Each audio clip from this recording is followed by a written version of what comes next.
Hello, agents, and welcome to the 28th episode of the Ingress Insights podcast, hosted by myself, Pokemon Trainer J. Ingress Insights is a podcast all about 90 game Ingress. We cover news, rumours, and anything to do with the game where you make triangles. So, for this week's episode, we're talking about the app update that happened, updates for the Shard Skirmish for APAC, as well as bits about Earth Day, a few little issues, and my thoughts on the Ingress forums being deleted and crossover events, and then go through a little feature about unused content in Ingress. So that being said, I'm going to move on first of all into the app update that we've had recently.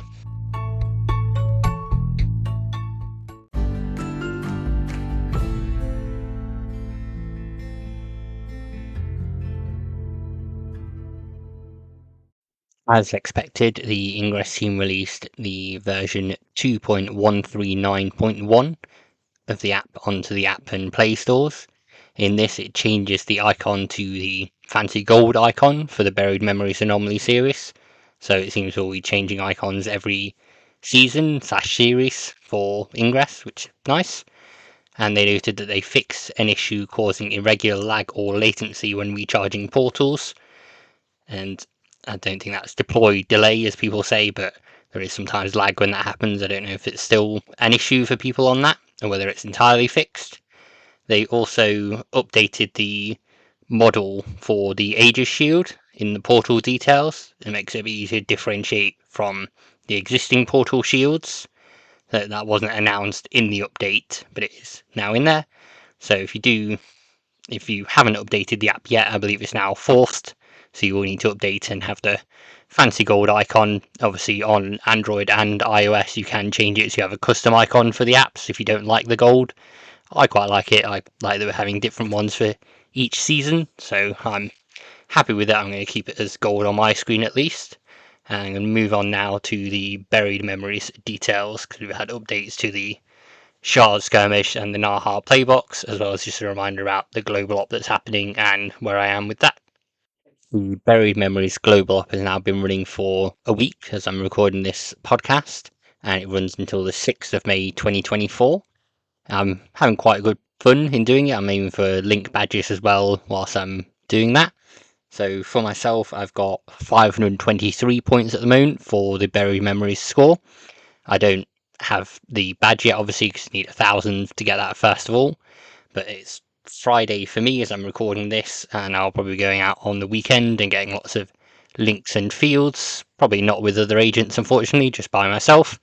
But that should see me through to the 1,000 points pretty easily on there. Love to know how you're all doing. I'll put it in the Q&A on this podcast on Spotify, and you can let me know your scores on there. That would be great. And then moving on now to talk about the Shard Skirmish update for APAC, as we have locations for that.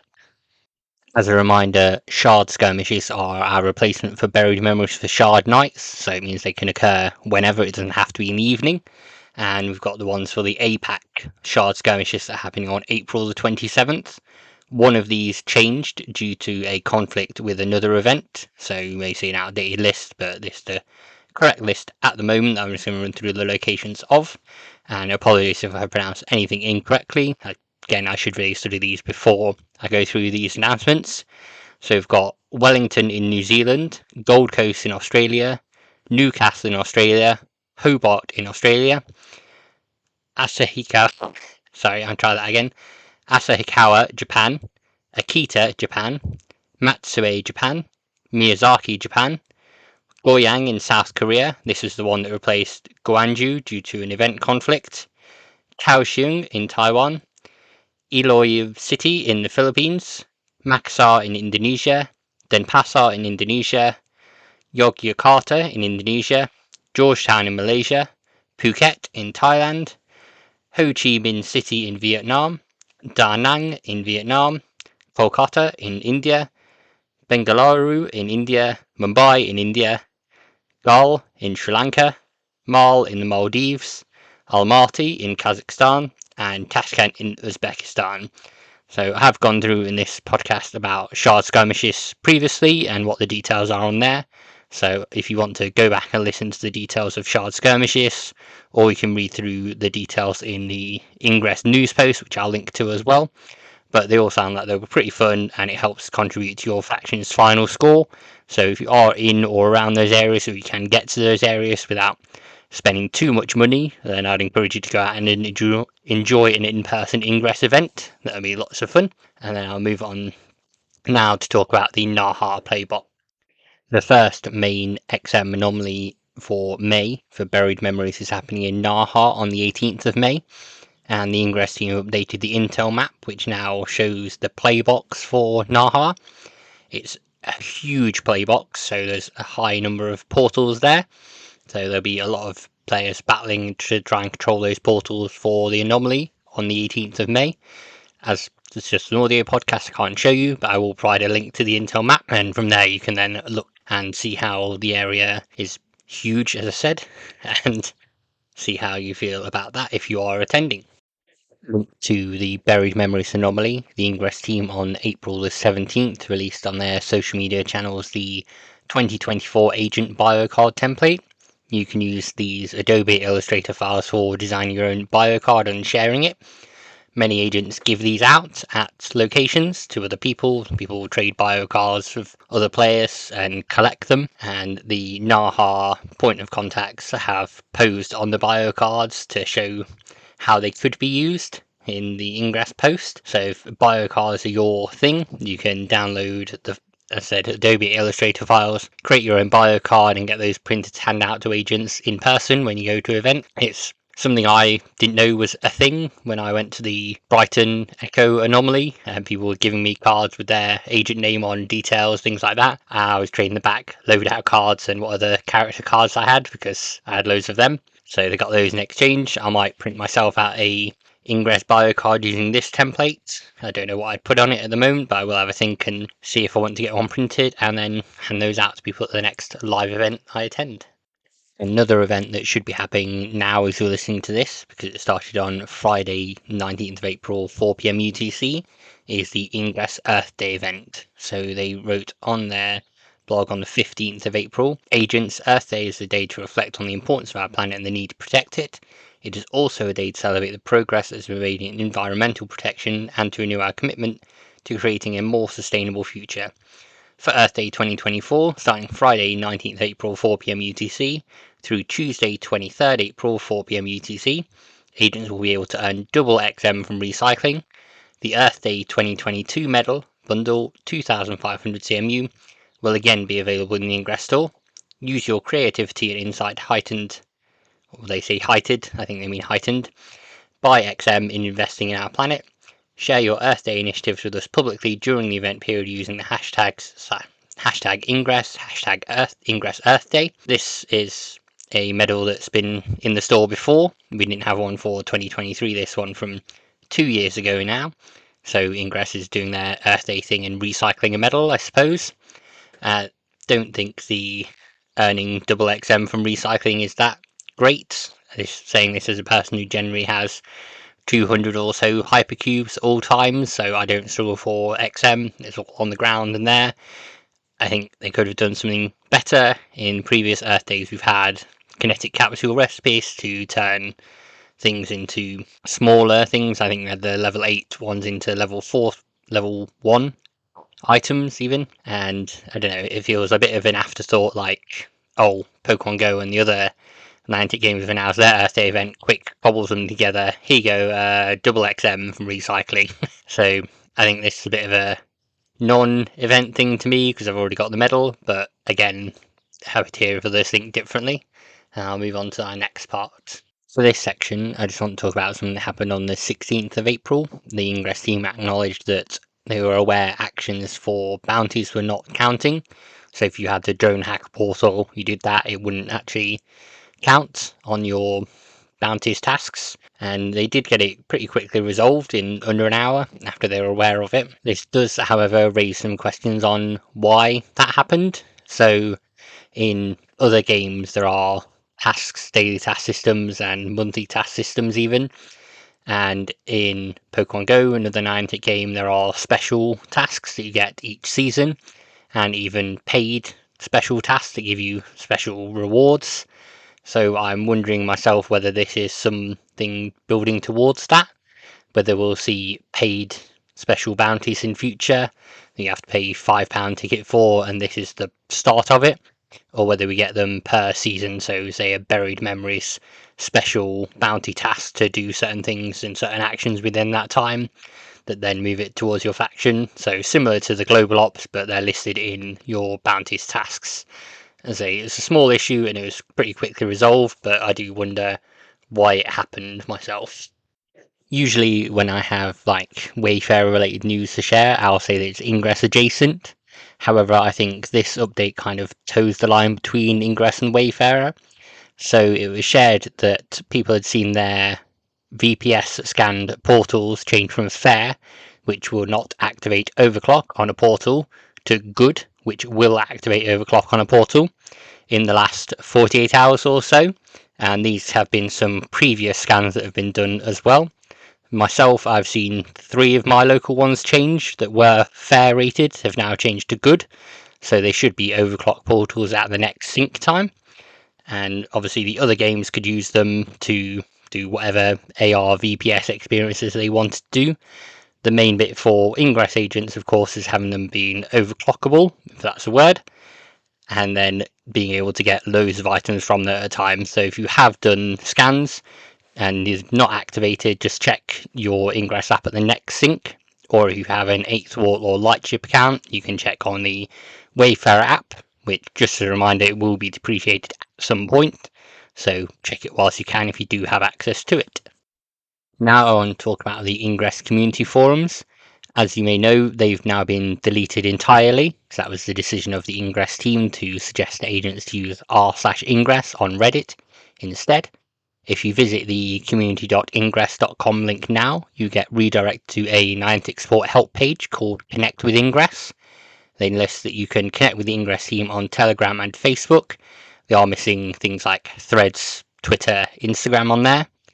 And they note that you can connect with the Ingress agents on comms, Niantic Social, which is obviously now called Campfire, or r/ingress, where they note it's a third-party website not supported by Niantic, and they detail how you can get Ingress support. So I've got a few issues with this that I want to go through. So first of all, they're only listing they're only listing Facebook and Telegram as their main contact methods to connect with the Ingress team. I don't think anyone reads messages on there. As many agents know, the best way to get some Ingress attention is to tweet at Brian Rose and hope to get a response from there. And it mentions that you could obviously connect with the Ingress team on those social media. You can't, you can just follow them and see what they say. But they are missing, as I mentioned, Threads, Twitter/X, if we're calling that now, and Instagram as ones where you can also see those social media updates, so it depends on your preference.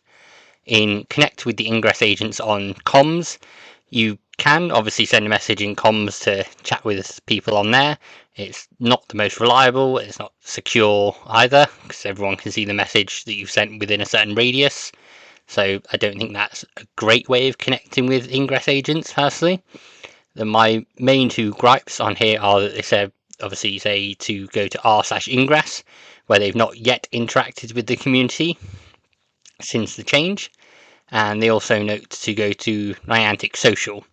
Now, Niantic Social has been named Campfire for quite a while now. And what I thought this link would do is go to the Ingress Campfire group on Campfire, as they've got an official one there where they have done a Q&A previously.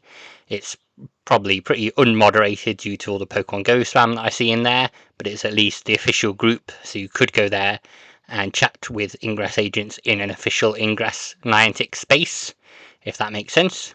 So, as I said, what I thought it would do is link to that. However, it doesn't. It goes to a page that was last updated 776 days ago, where it lists about Niantic Social and communities you can join. And then it also says how to access Niantic Social, which is now incorrect. So it says to look for the chat bubble icon within Ingress, and where that chat bubble icon was is where the bounties icon now is. And also mentions connecting to Niantic Social via Harry Potter Wizards Unite. Harry Potter Wizards Unite closed down in January 2022, and so it shows you how much they update this page. I'd love to them to update it more, and there's a link directly to the Campfire link on there. That would make a lot of sense to me. I raised it on the app, but I've just got back a basic response of yes, we'll look into it and investigate and flag to the correct team. So I'm not much hope for them changing that. I enjoyed using the forums when they were around, even with limited Niantic interaction. So yes, I'm keen to see how they go forward from there and how the player ambassador program that they're going to do evolves from that point. But as I said, pretty disappointed on the pages they're connected to. It is what it is for now. I can only feed it back further and then see if anything changes. Before I get into our features section, I want to go on a bit of a discussion point, I guess, around crossover events in Ingress. So on the Anomaly after party for Control, CTRL, Brian announced that there would be a field art campaign centered around the then newly launched Monster Now, and the details will be unveiled the following week. It's now, so that was in September. It is now the 19th of April 2024, and that's not happened yet. We have had the 2 beacons that got added to the game, which those are quite nice. They're getting some AP, and it's a nice little crossover thing there. But we've not yet had the field art event happen. Whether that still will, or whether they'll save it for the first anniversary, perhaps, of Monster Now, is yet to be seen.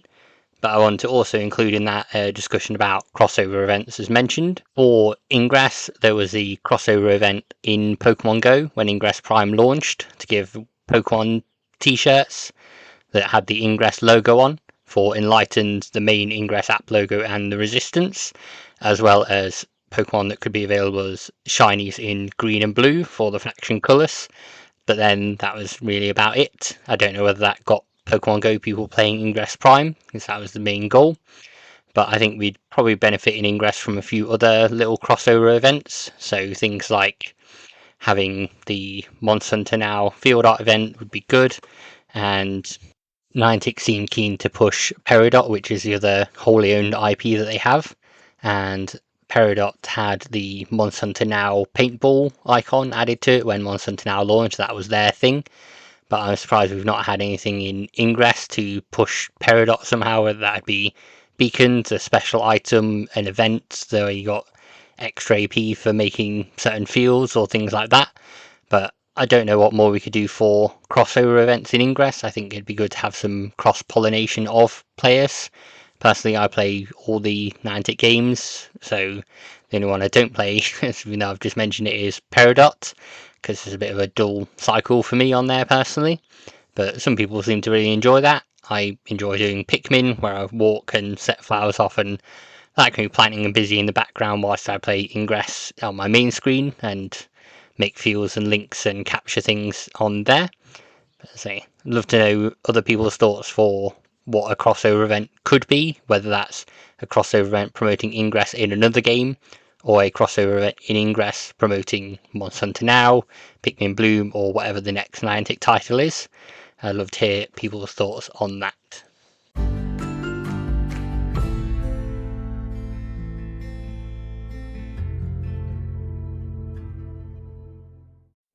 For this week's feature, I want to talk about unused content in Ingress. So this is content that's already in the game, or has been in the game, and is currently not used by the game at all. So I want to focus on the unused items that exist in the game code but aren't currently used in this. There are some things like unused audio and unused medals, but I'm not going to cover those in this part. I've been focusing on the items. So this is all coming from the Ingress fandom wiki. Heard of some of these, but not got full details. I'm using their resources, so thank you for that. I will link to that page and their wiki as well. So the first one up is the extremely rare Portal Shield. So usually there's 6 distinct rarities, so very common, common, rare, and very rare. Less common and extremely rare exist in the code but aren't used. However, there is a Portal Shield that exists in the game with a red colour and the extremely rare rarity on it. So how this came to be is that while it was never intended to be obtained by agents, a player came into possession of the extreme rare portal shields after requesting a name change from Niantic. Due to an error, their inventory got deleted, and after a few days Niantic restored the inventory and added the extremely rare portal shields to it. Doesn't know whether that's an error or whether it was intentional, and at that time there was the quantum capsules, the MUFG capsules, when they were previously sponsored. So the agent was able to create more extremely rare portal shields by putting them in and depositing them around to others. And then that changed when Niantic limited the reproduction to not include the extremely rare, so they couldn't be duplicated anymore. And they never removed the shields from the inventory of agents. They can still be used to this day. There's only a handful of agents who have them, and it's probably the rarest item in the game. So even though I said the things that were in the game, the extremely rare portal shield exists in the game. It can be used, but it's very, very rare because it looks like it was never intended to be added. So you may see someone that does have one, and they'll have got it from the agents that since duplicated it and passed the extremely rare portal shield around. It'd be a nice thing to come back as maybe like a super long kilometer capsule for the K-Caps. Maybe walk 80 kilometers to get one extremely rare portal shield from some very rare portal shields. But as I say, not something I've had before my time playing the game. The next one I want to mention is the Neutral Drone Mark II, and that's a variant of the Faction Pacific Mark II drones that got added to the game at the same time as the others. And it's just, as it says, neutral, so it's not green or blue, it's just plain with bits of purple on there. And you can't be a neutral faction, so you will never have a neutral portal. It might just be something that's got to be added to account for, as I said, with there being neutral portals, things like that, to just fill in a gap there. But it's not something that can be used. The main one I want to go through on this was the AR wormhole items. So these got added in version 2.94.1, and they added a lot of 3D models and textures within an AR gameplay folder. These have different variants for each faction. So there's a tool that's enlightened, that's green, SoftBank Ultralink, that's resistance, which is blue, and a multi-hack ENL, which is green.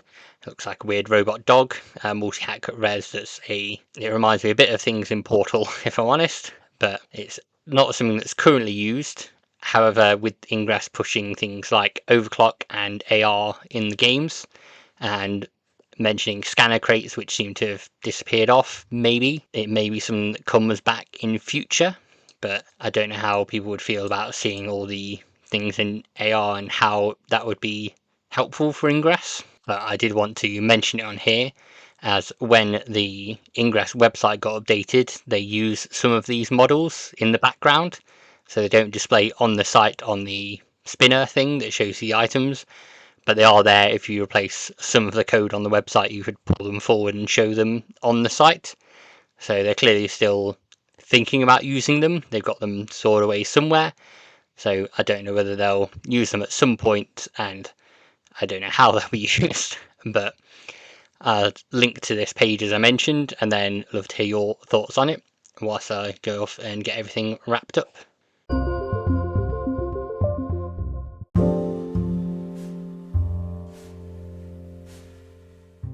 Thank you, agents, for listening to the 28th episode of the Ingress Insights podcast.